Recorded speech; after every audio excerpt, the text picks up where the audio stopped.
Seeming as the first video I did today was such a triumph, I thought I'd do another one. The Floaterati are losing their minds over that Tesla fire on the transporter. Turns out the truck caught fire and set fire to the Teslas. But because they don't watch these videos, they won't know that I'm saying this, so I can say whatever I like.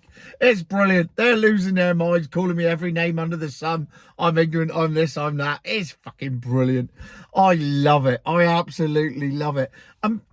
If they watch these videos, they'd see how much enjoyment I get out of it, and they might stop doing it, but they don't. So it's like the perfect storm. It's like they don't know what I'm saying, but they think they know. So then they carry on, and apparently, I love it. But anyway, it turns out that in the world of milk floats, nothing is off limits. And that certainly is the case with Volkswagen, where the ID3, which I have critiqued many times over the past couple of years, I have test driven. I have compared it to, not the Tiguan, the one below that, the T-Roc. I've done a comparison where I test drove both cars because I drove one, dropped it off, and then picked the other one up. So it enabled me to do a beautiful comparison. It's on YouTube. You can find it if you look hard enough. And the ID3 is indeed one of the worst cars ever made on the road ever. It's awful. It has no redeeming features. And now it has one. How can you have no redeeming features and then have one less redeeming features than none? It's virtually impossible. Unless, of course, you're the ID3. In which case, it's perfectly acceptable. Because Volkswagen, in their wonderful world, have come up with this genius plan. They're going to release the ID3 Pro and the ID3 Pro S. I mean, it's an insult to put an S on the end of it. There's nothing sporty about that at all. That's like me putting an S on the end of my name or putting GTI on the end of my name. We all know I ain't an S or a GTI. But, you know, yeah, but I've got the letters after my name, so I must be. Bollocks. Anyway, if you buy an ID3 straight out the showroom, it comes with 201 brake horsepower, which for a milk float is shit, and explains why they're gutless and so dull and so unresponsive to drive.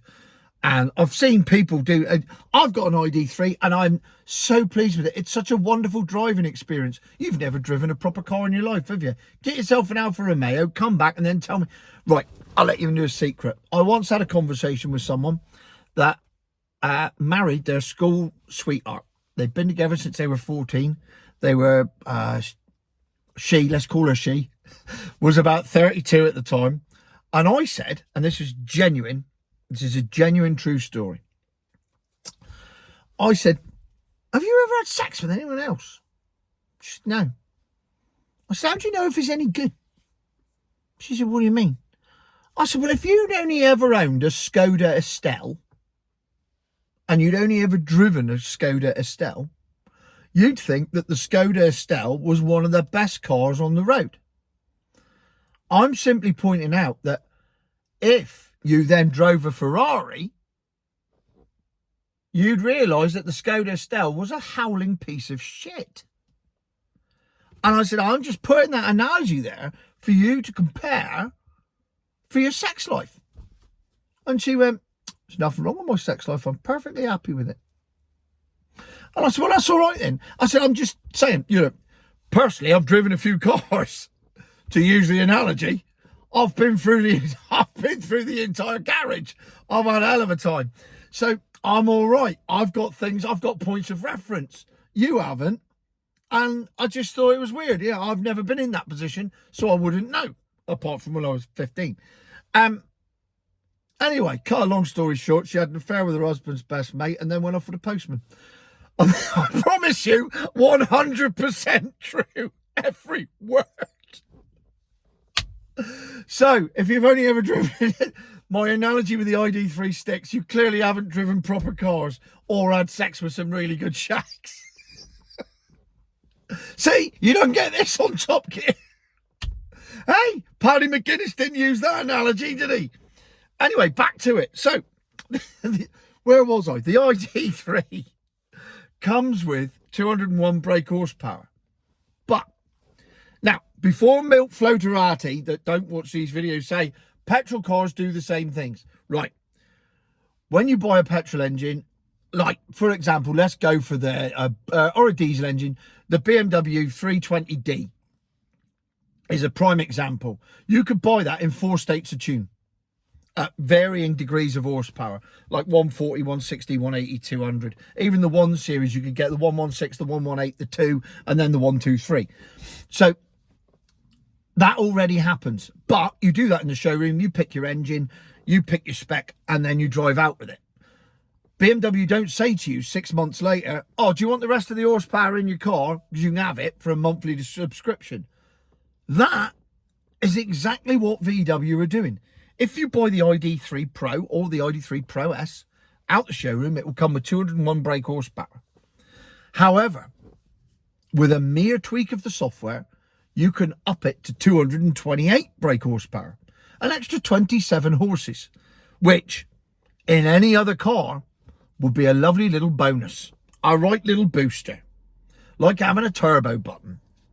In the ID3, it'll make no difference. If I could quote my analogy, it would like be introducing sexy underwear to the person that you've only ever slept with. It's not actually going to make much difference. It might give you a bit of a thrill for 5 minutes. And the problem is that subscription for you to get the extra 27 brake horsepower is £16.50 a month. Horsepower like Netflix. When did that become a thing? Well, now it would appear £16.50 a month for 27 brake horsepower for the length of time you own it. You can have it for £165 a year if you pay up front. Or you can have it for 658 quid and then it'll be in the car for life if you buy it at the time. And it's all done. You don't even need to go to the showroom. You don't need to go to the workshops. Just tell VW you want it done on the app and it'll be zapped to your car. What they might not tell you is while it's updating, you can't drive the car. And if you've got a slow internet connection or there's a software update that needs to be updated at the same time as your horsepower is being updated, your car's out of action. So if broadband goes down mid-flow, yeah, you're screwed. You ain't driving your car anywhere. To be honest, it's an ID3. It's a bonus. It should be a privilege not to drive it and get the bloody bus. And having the 27 horsepower has no effect on the range. Putting extra horsepower through the wheels has no effect on the range of the car, said VW, who lied for 20 years about the range of their diesel cars. Well, that's all right then. Oh, well, if they've said it has no effect, it has no effect. Because it's not like they've got a track record of lying, is it? But this is the point. You now have to subscribe for horsepower. Whoever thought that was £16.50 a month? That's more than Netflix. I don't know how much Netflix. She pays Netflix. I pay Amazon Prime. Twice, I think. I don't know how that works. She pays in it. I don't know what Netflix is a month. But it's less than that anyway, innit? It's got to be. I mean, we don't pay for the premium. Adverts is a good excuse to go outside for a fag or a pee or something, innit? It doesn't bother me. So there you have it. The future of motoring. And if this works, and there's no reason why it should, but if this works, where does it end? Oh, there's your car. Yeah, but if you want the keys to work, that's £10 a month. Hey? Yeah, you got to subscribe. You got to subscribe. You can have a monthly subscription. What for? To join the Audi club. Just because the Audi sat right in front of me. Or, I thought that was a Nissan NV200 milk float then. It's not. It says DCI on it. Everything's all right. Oh, yeah. If you want to put stuff in the back of your DCI, your nice little NV200 Nissan van, you can't do that unless you pay £5 a month. And then we'll unlock the back doors. £5 a month to unlock the back doors. Sounds like money well spent. I refer to the previous analogy I made. I'll tell you, I'm having a lovely time doing this. And I'm glad some people are enjoying it. Not the milk floaters. I couldn't give a fuck about them. They hate it. They hate me. They hate everything I say and everything I stand for and everything that I do. They just hate it. And as long as they keep hating, I'll keep doing it. Don't worry. It's fuel to my fire.